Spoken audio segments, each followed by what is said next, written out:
அன்பு வணக்கம். இன்னைக்கு உங்களுக்கு 2023ல் வெளிவந்த நாடு அப்படிங்கிற படத்தோட கதையை தான் சொல்ல போகிறேன். இந்த படத்தை எம் சரவணன் டைரக்ட் பண்ணியிருக்காரு. சி சத்யா இந்த படத்துக்கு மியூசிக் பண்ணியிருக்காரு.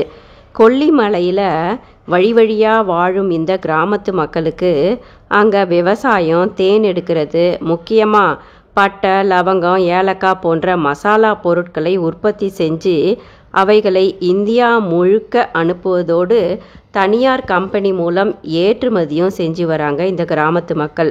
இந்த பகுதியில் பிறந்து வளர்ந்த இளைஞன்தான் மாரி. மாரிக்கு அம்மா கிடையாது, அப்பா மட்டும்தான். மாரியின் அப்பா சிவாஜியோ பட்டணத்துக்கு ஒரு முறை போயிருந்தபோது அங்கே விவசாய நிலங்களில் பூச்சிக்கொல்லி மற்றும் உரங்கள் பயன்படுத்தி உற்பத்தி செய்து பொருளை பெருக்குவதை பார்த்து அங்கிருந்து உரங்களையும் பூச்சிக்கொல்லிகளையும் மலை கிராமத்துக்கு வாங்கி வந்து தன்னுடைய வயலில் உபயோகித்து இருந்தார். ஊரில் சிலரும் இவரை பார்த்து கெமிக்கல் உரங்களை பயன்படுத்துகின்றனர் பேராசைப்பட்டு. மாரியின் அப்பா சிவாஜிக்கு சில நாட்களில் மிகவும் உடல்நிலை மோசமாகிறது. உரங்களை பயன்படுத்தியதனால்தான் இப்படியானது என்று அவருக்கு புரிந்துவிட்டது. தன் சக கிராமத்து மக்களை இனி கெமிக்கல் உரங்களை பயன்படுத்தக்கூடாது என்று கேட்டு போராடுகிறார் சிவாஜி. அந்த மலை கிராமத்தில் ஒரே ஒரு அரசாங்க ஆரம்ப சுகாதார நிலையம் இருக்கிறது. அந்த ஹாஸ்பிட்டலில் இதுவரை எந்த டாக்டரும் வந்து மக்களுக்கு மருத்துவ சேவை செய்ததே இல்லை.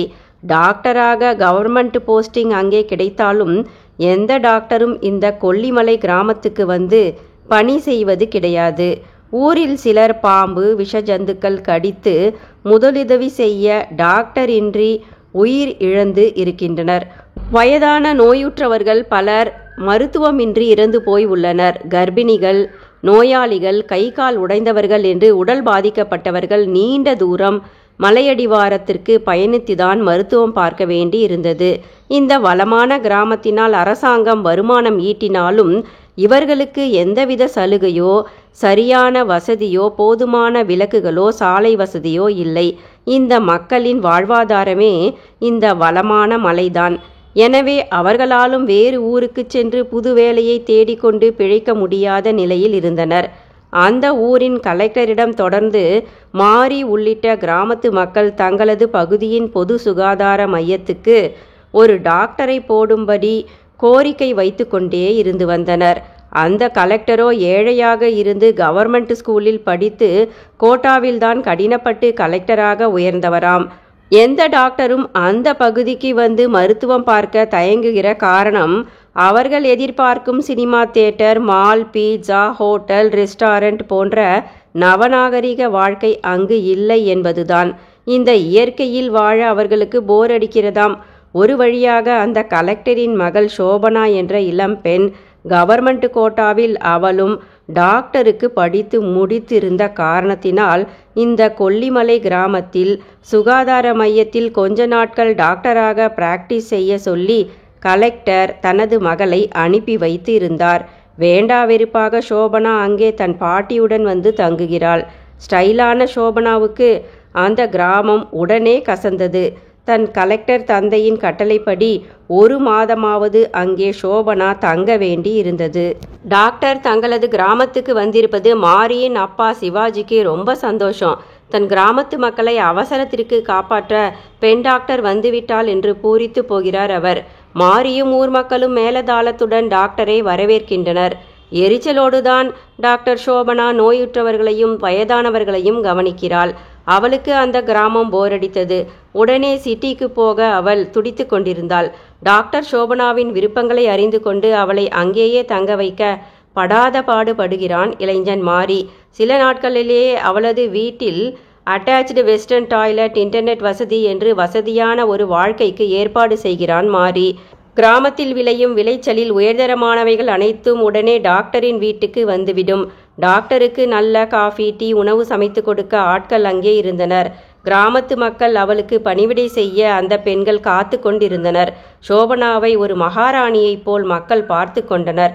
அப்போதும் ஊரில் ஏதும் என்டர்டெயின்மெண்ட் இல்லை என்று சோபனா எரிச்சலடைந்தாள். ஊரினுள் கிராமத்தில் அதற்காகவே அவர்கள் திருவிழா எடுக்கின்றனர். திருமணம், காது குத்து என்று அடிக்கடி விழாக்கள் எடுத்து தொடர்ந்து சோபனாவை ஆடி பாடி கொண்டாடி குஷிப்படுத்துகின்றனர் அந்த கிராமத்து மக்கள். ஆனாலும் டாக்டருக்கு எரிச்சல் அடங்கவில்லை. டாக்டர் சோபனாவுக்கு அங்கு இருக்க பிடிக்கவில்லை. கிராம மக்களின் நிலைக்கு அவள் உண்மையாக மனதார வருந்தினாலும் அவளுக்கு சேவை மனப்பான்மை இல்லை. சில நாட்களில் டாக்டர் சோபனா ஒரு அமெரிக்க மாப்பிள்ளையை திருமணம் செய்து கொண்டு அமெரிக்காவிலேயே செட்டிலாக போவதை அறிந்தவுடன் உடைந்து போனான் கிராமத்து மாரி. நோயுற்ற மாரியின் அப்பா சிவாஜிக்கு கேன்சர் இருப்பது கண்டுபிடிக்கப்பட்டு அவர் இறந்து போவதற்கு முன்பு மாரியிடம் டாக்டர் சோபனாவை எப்படியாவது தன் கிராமத்திலேயே தங்க வைத்து மக்களுக்கு மருத்துவம் பார்க்க வேண்டுமென்று அவர் கேட்டுக்கொண்டார். ஒரு கர்ப்பிணி பெண்ணுக்கு முதலுதவி செய்து ஆம்புலன்ஸை பட்டணத்திலிருந்து வரவழைத்து பட்டணத்து ஹாஸ்பிட்டலில் கர்ப்பிணியை சேர்த்து தக்க சமயத்தில் தாயையும் பிறந்த பெண் குழந்தையையும் காப்பாற்றுகிறாள் டாக்டராக சோபனா. டாக்டர் சோபனா இங்கு இனி தன்னால் இருக்க முடியாது என்று சொன்னதோடு தன் அமெரிக்க மாப்பிள்ளையை விரைவில் திருமணம் செய்து கொண்டு அமெரிக்காவில் செட்டிலாக போவதாக கிராமத்து மக்களிடம் சொல்லிவிட்டு செல்ல ஆரம்பிக்கிறாள். கவர்மெண்ட் ஃபண்டு மற்றும் கவர்மெண்ட் கோட்டாவில் மருத்துவம் படித்தவர்களுக்கே கிராமங்களில் சேவை செய்ய மனமில்லை, விருப்பமில்லை. தங்களை போன்ற கிராமத்தினர் நோயில் இறப்பதை காப்பாற்ற உதவ யாருமில்லை. சில வருடங்களுக்கு முன்பு இந்த கிராமத்து மக்களுக்கு சேவை செய்ய வேண்டும் என்பதற்காகவே டாக்டருக்கு படிக்க ஆசைப்பட்ட மாரியின் தங்கையும் மார்க்கு குறைவாக எடுத்த காரணத்தினால் தற்கொலை செய்து இறந்து போனதை இப்போது சொல்லி மாரி வருத்தப்படுகிறான். மேலும் மாரி சொல்கிறான், பரவாயில்லை டாக்டர், நீங்க அமெரிக்காவுக்கு போய் செட்டில் ஆகி சந்தோஷமா வசதியா வாழுங்க. எங்க பிரச்சனைய நாங்க தான் தீர்த்துக்கணும். சில நாட்களாவது எங்களுக்கு மருத்துவம் பார்த்ததற்கு மிக்க நன்றி. உங்களின் உதவியினால் பிறந்துள்ள அந்த பெண் குழந்தை படித்து நாளை டாக்டர் ஆகலாம். எங்களது கிராமத்துக்கு விடிவு காலமும் கிடைக்கலாம் என்றான் மாரி நம்பிக்கையுடன். நன்றி.